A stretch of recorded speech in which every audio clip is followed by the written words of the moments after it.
Well, hello, Facebook. And Josh, do you have a camera on you this week? No. We don't Can have you- enough cameras, brother. And there's no way for you to come around the front and say hi to Would you everybody? like me to? Yeah. People miss seeing your face. So here he comes. Don't trip over the wires. There he is. Red sweatshirt. That's Josh's uniform. Don't tackle the guy in the red sweatshirt. That's right. And he contorted himself right back to his seat. I'm stuck back here. If you guys, we'll have to take a picture and show it to you. I Yes. feel so bad for you on the couch. Yeah, that's right. He also made us turn our air conditioner off in here. So, Josh, thanks. Audience, you'll thank me later. That's true. So, guys, we have an exciting show today. We have our first returning guest. You'll hear about it in a little bit, but it's your favorite and mine, Denny Dillman, will be on the show with us today. So we're going to go ahead and tune in. Well, I guess you're the ones tuning in. We're going to go ahead and get started with our show proper. Are you ready? I got to get my Californian accent back. Hey, Stuart, guess what? What is it, Devin? I asked my pastor for some money, and he said no. Can you believe it? What do you mean he said no? I'm like speechless. Yeah, I haven't had a latte in a week, and my sushi fund is draining faster than my hot tub. What am I supposed to do? I heard about this guru called Denny Dillman. I heard if you call him, you're guaranteed some cash. Should churches give away money? On this episode of Rural Pastors Talk. Thank you for joining us for another edition of Rural Pastors Talk, a podcast highlighting the advancement of Christ's kingdom in rural places just like the town you live in. The rural church is not the baby pool we splash around in before moving on to bigger and better opportunities. It's not the place we're confined to until we can get those training wheels off, and it is not God's penalty box for you breaking the rules. No, Jesus died for his people, and as long as Christ's people live in rural places, a vibrant, healthy, multiplying presence of his church will be there too. My name is TJ Freeman, and I'm the lead pastor of Wellsboro Bible Church in Overcast, Wellsboro, Pennsylvania, and I am joined today with two of my dearest bros. Hey guys, I am Pastor Joe Wagner from God's Family Fellowship Church in Wellsboro, Pennsylvania. What's going on, guys? Behind the cameras, Josh McLaren, pastor assistant at Wellsboro Bible Church. And the three of us are joined by our first ever guest and our first ever repeat guest. This is a historic moment.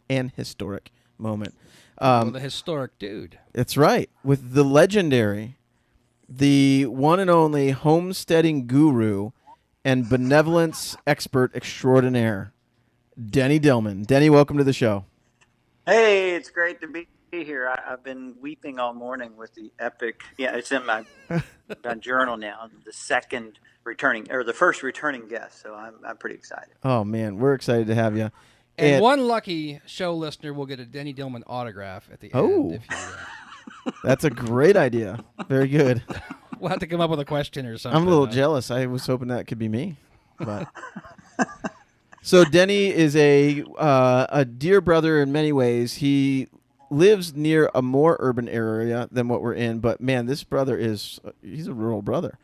Denny, you have how many wild things? Well, what did you just get in the mail? 150 baby chicks. There Freedom you go, Ranger. man. That they there call is them. rural, brothers and sisters. That's right. Yeah. In fact, we tip our, just like when I walk into a room and there's a guy with a bigger beard than me, I defer to him automatically. You have rural. You have us licked.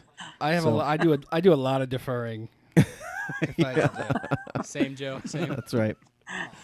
So, Denny, could you just, for those who maybe didn't get a chance to hear of you before, kind of give us a quick snapshot of who you are and what you're about?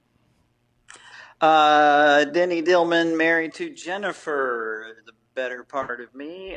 We have 10 children, 8 still at home. My oldest is 33. The youngest is 5. We live in a cabin, literally 1,200 square foot cabin on 14 acres in Henryville, Indiana. And yes, we have.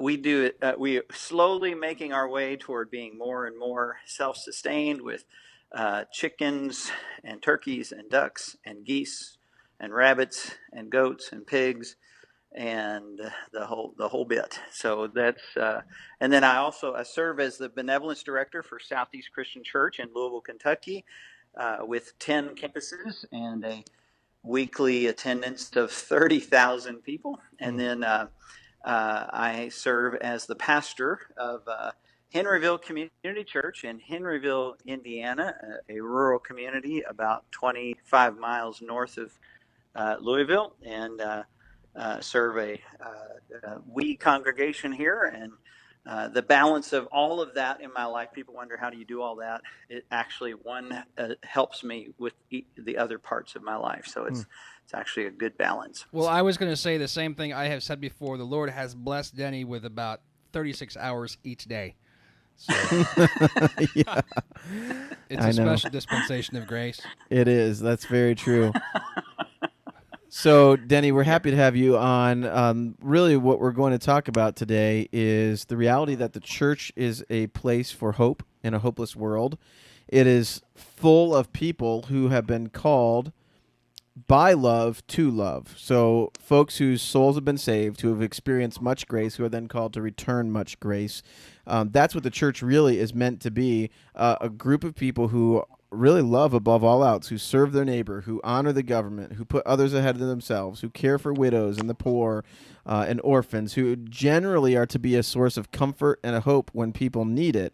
So as a result of that, it is natural that people turn to the church for help in times of crisis. We've seen this historically, kind of more recently in 9/11. After 9/11 happened, people flocked to churches, and now with COVID, we're beginning to see that same thing again. They're looking for help. They're looking for answers. They're looking for financial help. During times of crisis, it's just a natural thing for people to do. And here we are in the middle of a crisis. But don't worry, guys. The church doesn't have to do anything now. Just relax. Because the government already stepped in to save the day. We've been bailed out. The economy's stimulated. Denny, are we safe? No. That's why you got all the chickens. How do you like that setup, brother? Yeah. That was a great setup. I kept wondering, where's he going to go?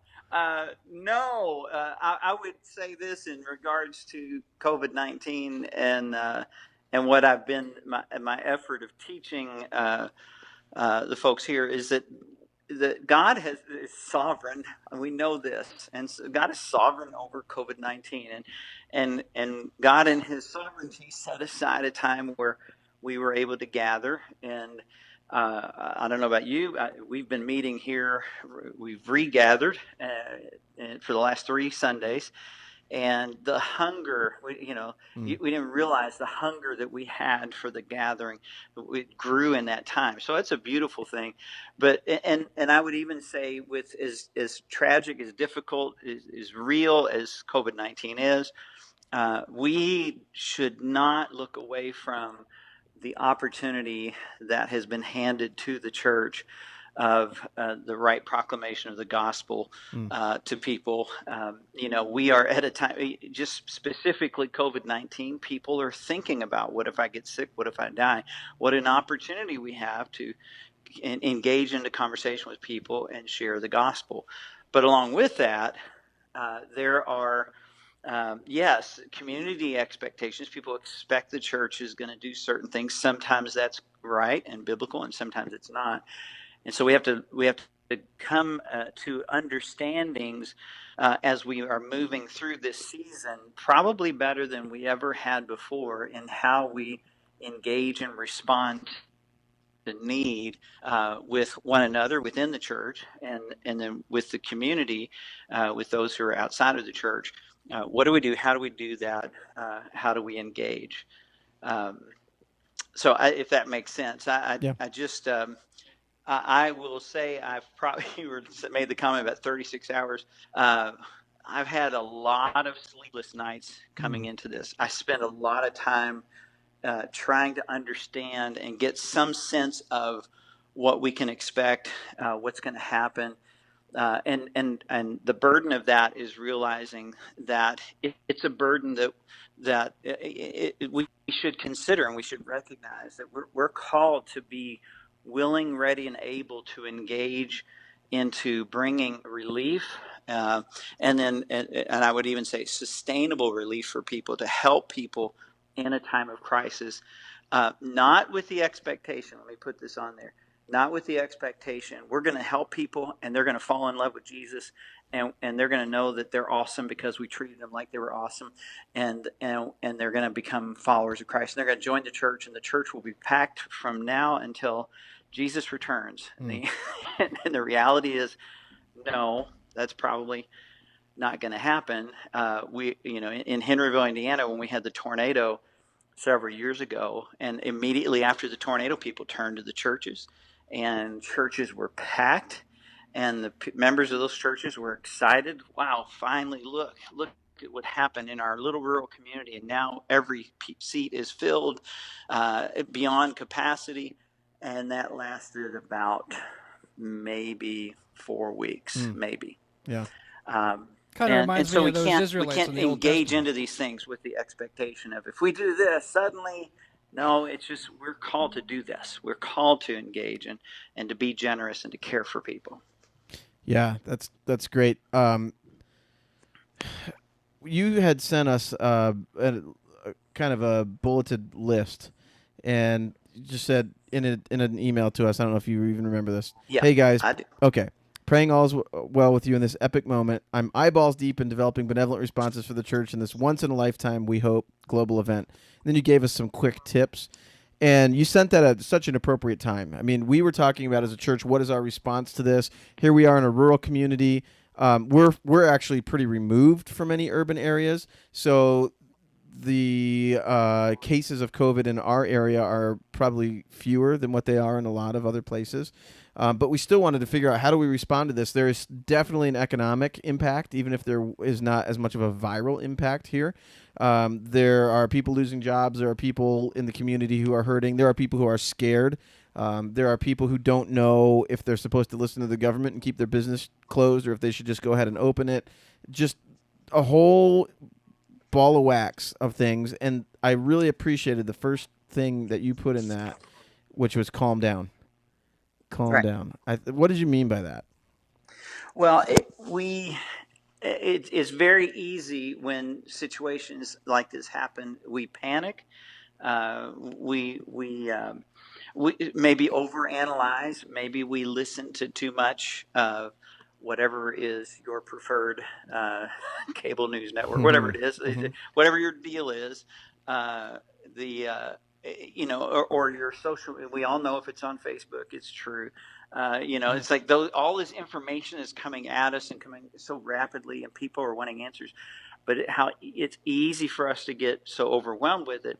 And I would say, and we forget what I was saying earlier. God is sovereign, and there's nothing happening here that's outside of His sovereignty, and that we can trust in that and know that God is equipping the church. The church is equipped already to be able to respond and to engage. Possibly, some churches, the efforts of outreach or generosity maybe haven't been flexed all that well. And so those muscles, have atrophied, and we want to react. But it's very, I want to caution people, calm down. It's, the God is still God, and he remains on the throne. We do not need to. I will say it sometimes this way. I have to remind myself when I'm in a conversation, and suddenly I'm in this place where the pressure is there that I'm supposed to fix this, or I'm supposed to have the answers, and in my head this thought will pop in occasionally of. And today, playing the part of the Holy Spirit is Denny Dillman. That I have to remind myself it's not my job. Yeah, it's not what I do. And I would also say, in that idea of to calm down, a lot of times what happens is the church stops. They shift over. I have to remind people, hey, we're a church. We're not an agency. We're not a social service agency. We're a church, and we are informed by God's word.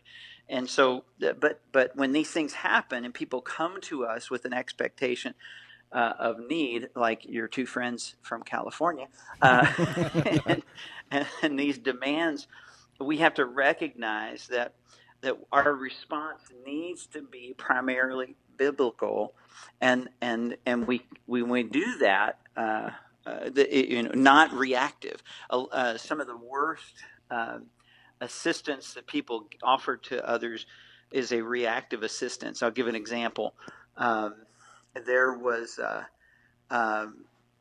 it was, I forgot who the speaker was, but he was served as a missionary in Mexico, and this was many years ago, and there was an earthquake, and the churches in the United States sent relief. They responded, and what they did was, from their own context, they responded and they reacted. Almost, not, I don't know what you would say in a panic, but they reacted quickly. We've got to do something, and so they sent all of these supplies. So the shipment came in. Now in Mexico, it's devastation. This place where this happened, and there's devastation, and there's no water. They don't have clean water. That was compromised. They needed food because the supply lines were compromised. They're starving, and they got tents, and I think, and they got clothing. They got all these things that they didn't need.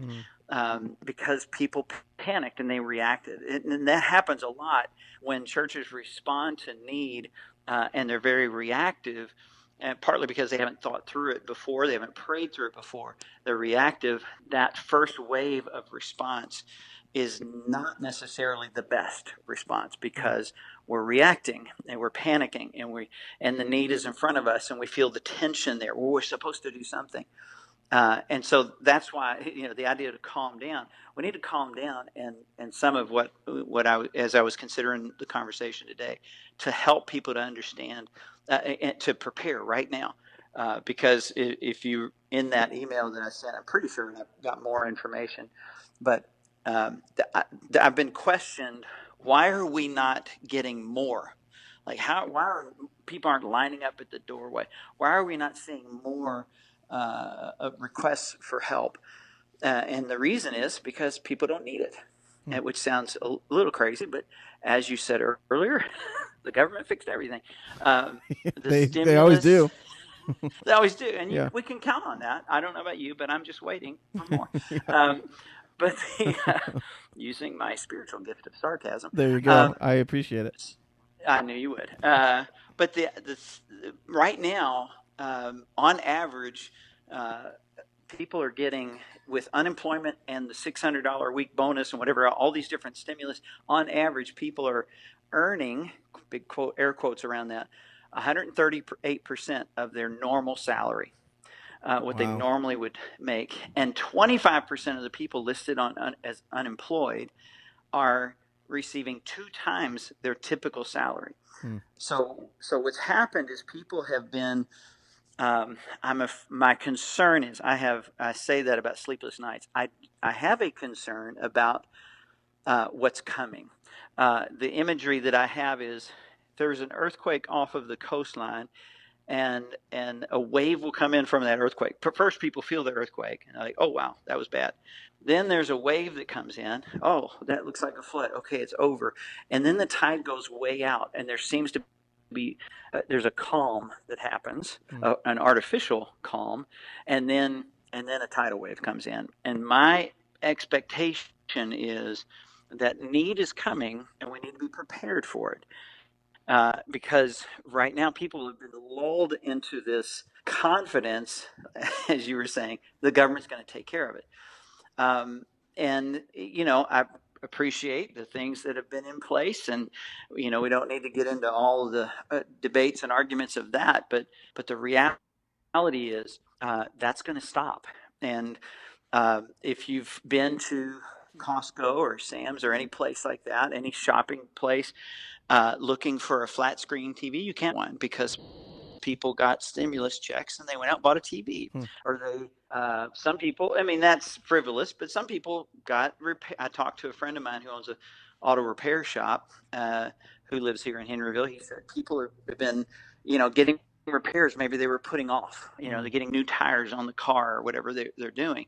So that money is being used, and the income that people are getting, people are just living at a different place, and they're kind of enjoying that I don't have to go to work, which is why as companies are now trying to open, they're having a difficult time reopening because their employees don't want to come back. Who can blame them? Yeah. So at some point, and some of this is coming from, I had a conversation this morning with a friend of mine who's an economist, and we kind of talked through it. So what do you see is coming? And a lot of these, unless something changes and there's another bill passed, and I don't expect that, but July 31st is kind of a marker where once we cross that line, a lot of those benefits, a lot of those helps are going to go away. And did people manage into that well? Probably not. There are businesses that are thriving right now, and there are businesses that are dying right now. And so, as he kept saying, he said, this is unprecedented. It's hard to decide, to understand what's coming because it's unprecedented. Yeah. You're right. I understand that. So the idea is recognize that even if to the leaders of churches, if you don't have a sense of, wow, it just really hadn't hit like I thought it would, I'm pretty confident it's going to hit. I think that we're going to start seeing people coming to us looking for help, looking for assistance.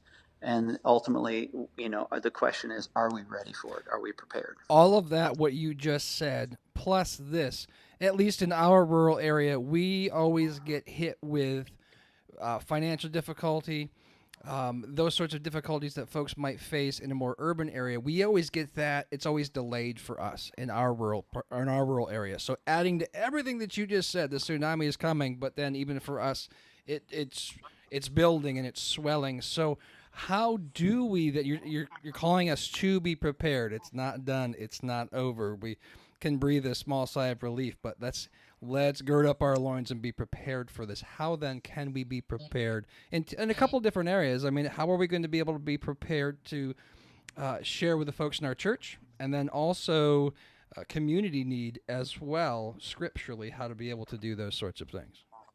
I guess I threw a bunch at you, but... No, that's good. That's good. And I mean, yeah, every day there's a bunch coming. At Southeast, we set up we call it a need to talk line. And basically it's people are able to call in, or they're able to reach out on social media, different platforms. And it's just people saying, I just need to talk to somebody. Understand that the need that we're going to be dealing with is more than just financial. And so people haven't been lost their homes or been evicted because the courts have been closed. One of the issues we're seeing is we're getting a lot of calls of people who are presenting to us marriage issues, like serious marriage crisis.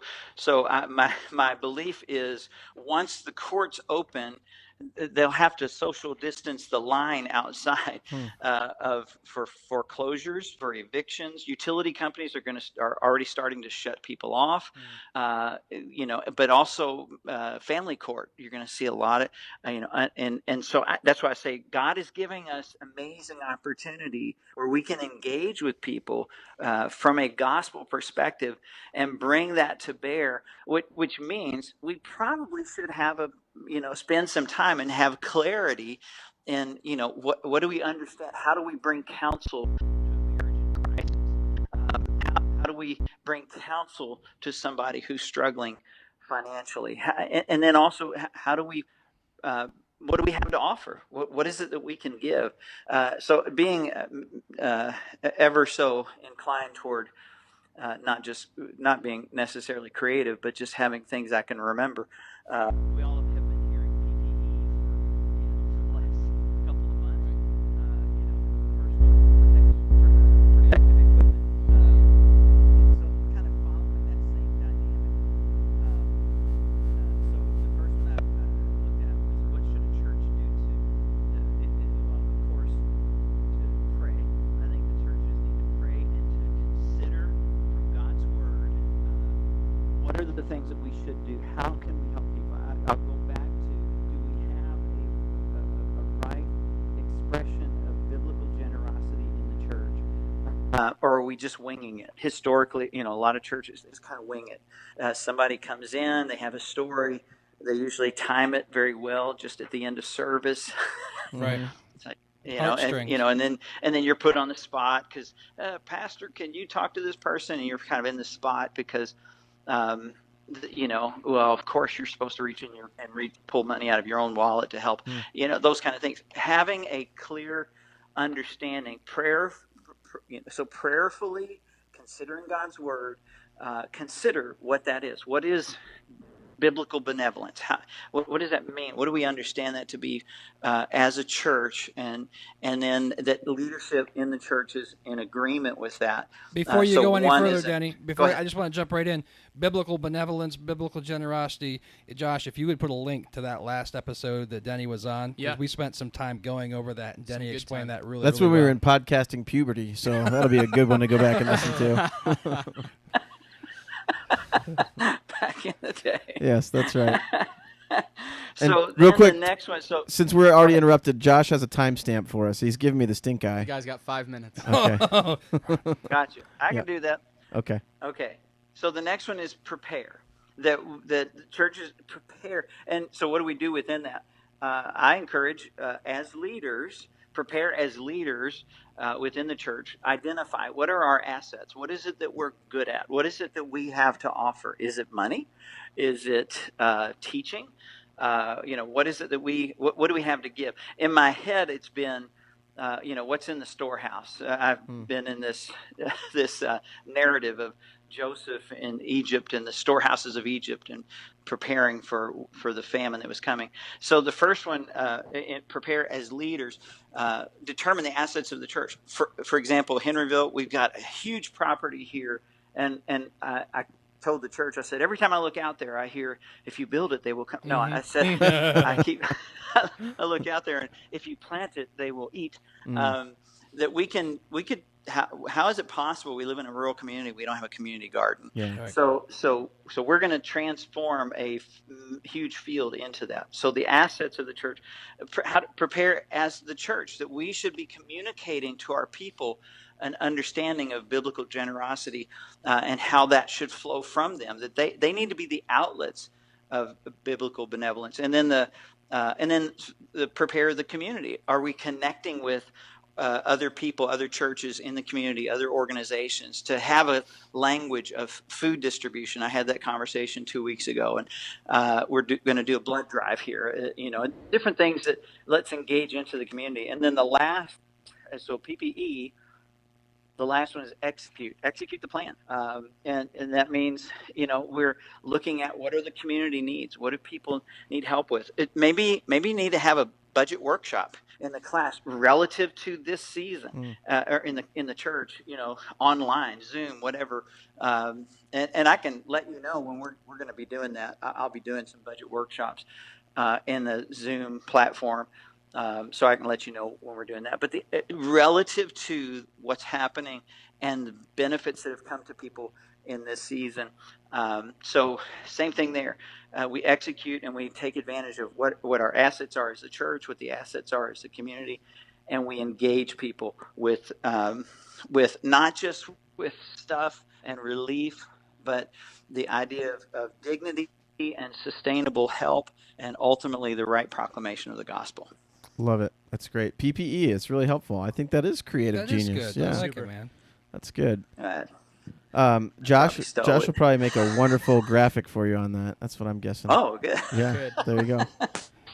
Or his wife. She's more talented than he is. Much Yes. more. Denny, that's a huge help, and I want you to know, you sending that along to us, that was really helpful for us, informative for us as a church as we started to think through our response, and we've been wanting to get this out there to our rural pastors, because as rural leaders, we sometimes don't know how to think about these things, and like you said, maybe our muscles have atrophied some. We're not used to giving in this way. We're used to thinking about, sometimes to our discredit, how can we get people into the church, and not as much thinking about how can the church go out and be a giving resource, a sharing resource, something where people can find hope not by entering a building, but by talking to other Christians who have been taught, trained, and dispersed into the community. And that's really kind of the heart behind all of this. And then the practical things that you gave us, the idea of the gardens, World War II victory gardens, they were done for a reason. And you know who did them? The greatest generation. And That's right. they knew what they were doing. And we can learn a lot from them, as well as the biblical illustrations that you mentioned from Joseph in the storehouse. And then just the idea of overall giving hope. It's so important for us in a season, not to capitalize in a marketing sense, but to capitalize in a sense of recognizing the reality that God allows hard things into people's lives for one reason, to point them to their need for Christ. And we need to tell the church that. We need to tell the community that. This is a time where we have an unusual ability to point people to Christ, and they may just listen in a way they wouldn't normally listen. Right. And recognize, when you said that a minute ago, the greatest generation, just because we live in rural communities does not mean people know how to grow gardens or can food and store food. Teach them. So teach them, yeah. So and that may be the asset in, like, we're talking about a community garden, but we also have a large kitchen. And my daughter, Tim's wife, Lauren, is she cans and does a great job. We partner in what we do. So we said, why don't we do classes? We'll teach people. We'll help people to do this, and and part of that is to give people dignity.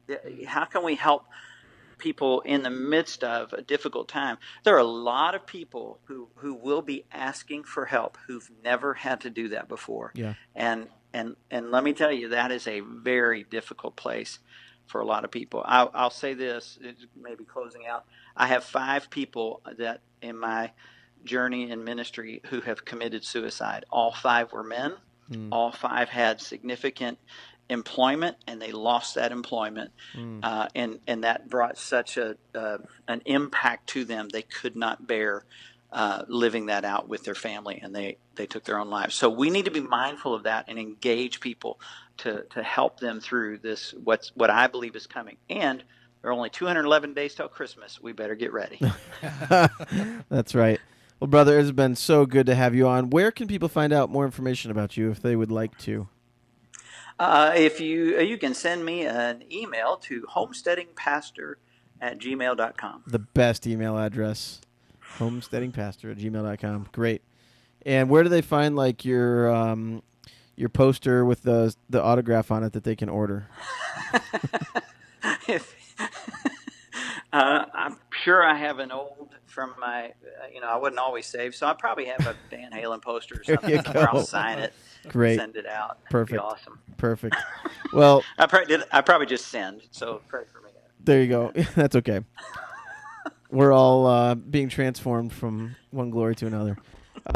So, Denny, thank you again. We really appreciate you here. Joe, anything else to say to our brother before we let him get back to the homestead? No, brother, I was just sharing with you that I was taking notes for our own church. So everybody that's listening out there, that PPE that Denny was talking about, that's just really good scriptural common sense, and I would encourage you to consider that and pray for that and talk with your leadership as well. Yeah, critical. Josh? No, we're good. We love you, Denny. Yep. You are. Love you guys. man. Appreciate you. Thank you so much for being with Denny. us today. Take care, Thanks man. for being a voice for rural pastors. We need it, brother. We're in this together. Praise the Lord. That's right. All right. Thanks, guys. Mm-hmm. Bye-bye. Bye-bye. Well, that was an enjoyable interview. I love I always talking love to Denny. Denny, man. He's great. Just cheers me up every time, and he's really, really wise. I really, really appreciate that, man. I do hope he becomes our first third-time guest. I'm getting kind of nervous. He might be taking my seat, or maybe your seat, No. There's no replacement for raising your Ebenezer. Josh. Yeah. So we got a little bit of time left. We need to introduce our SOS Emergency. Joe, Yeah. what do we need help with? We need some subscriptions. Please subscribe. Preferably on iTunes. That would be fantastic. Or Stitcher or wherever you get your podcast. But please subscribe to help us build this community to be able to reach more pastors and ministry leaders in rural settings. That's right. That's the first S. And then we have the O in the middle, and that is to offer a review. Give us a nice, honest 5-star review there on the old iTunes. That would help us. We really appreciate those reviews, guys. They mean a lot to us. And seriously, if there are things that we can improve, we'd like to know about that. So you can let us know those things too. You can email those to us as well. We'd love to hear from you. The last S, Josh. Please share. Guys, one of the best ways you can share this is by word of mouth. You have a brother pastor or a brother or sister in ministry somewhere, just reach out to them, say, hey, I've begun listening to this podcast. I think it may be helpful. We pray that it would be helpful for you. And then if you're on Facebook and you're watching, share. If you are... You can do it right now. You can do it right now. Hit it. Bam. Smash it. I'll give you a Smash moment. that share button. Joe and I are going to sing I Surrender All until you hit the share button. All right.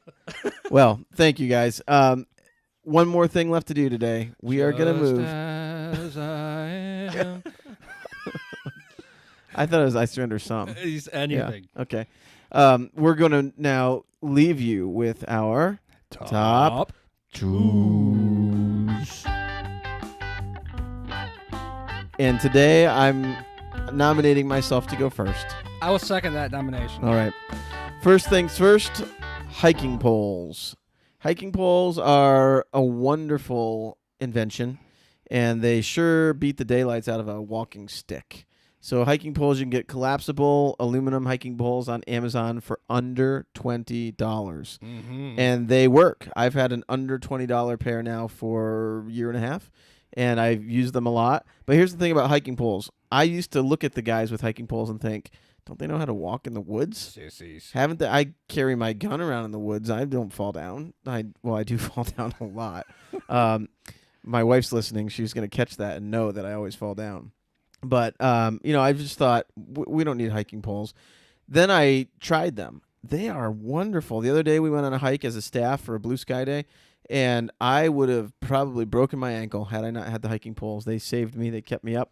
And I tripped many a time. They gave you a 4-wheel drive. They did. More importantly, though, statistics show, according to Lewis, that if you use hiking poles, you get a better workout than if you do not, because your upper body is going.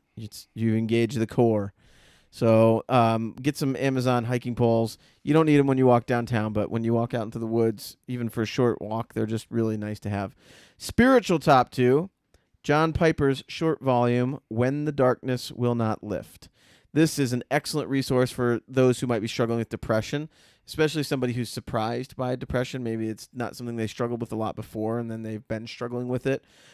Piper handles this well because he doesn't minimize the depression that people go through, and a lot of biblical counseling books make people feel foolish for their depression, which sometimes puts them in a deeper depression.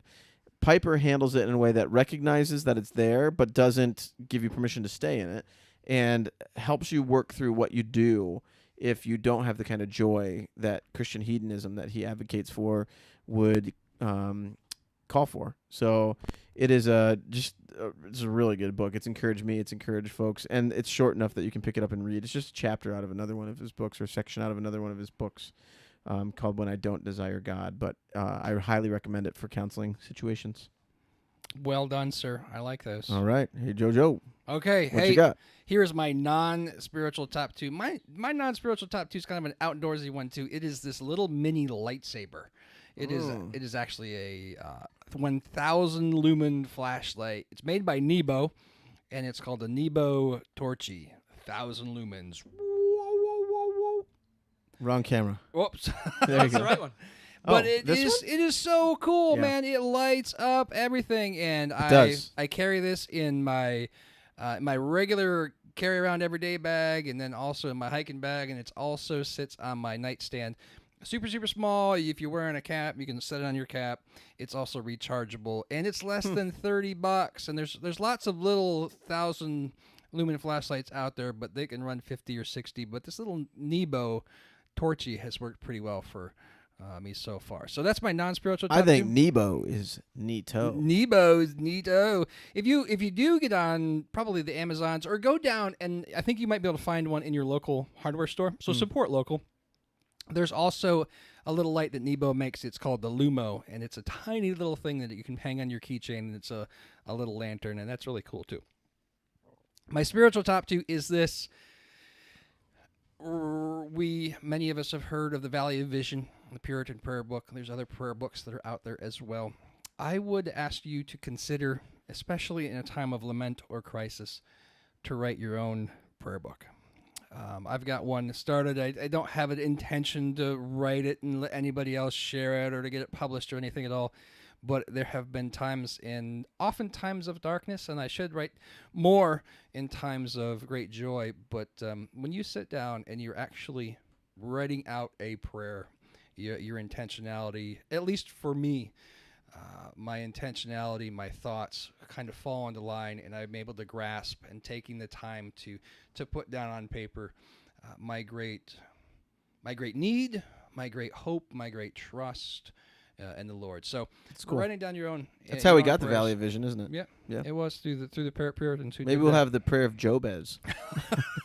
No. Okay. But I would encourage you to do that, especially if you are in a valley and you just need something to shake yourself out of there.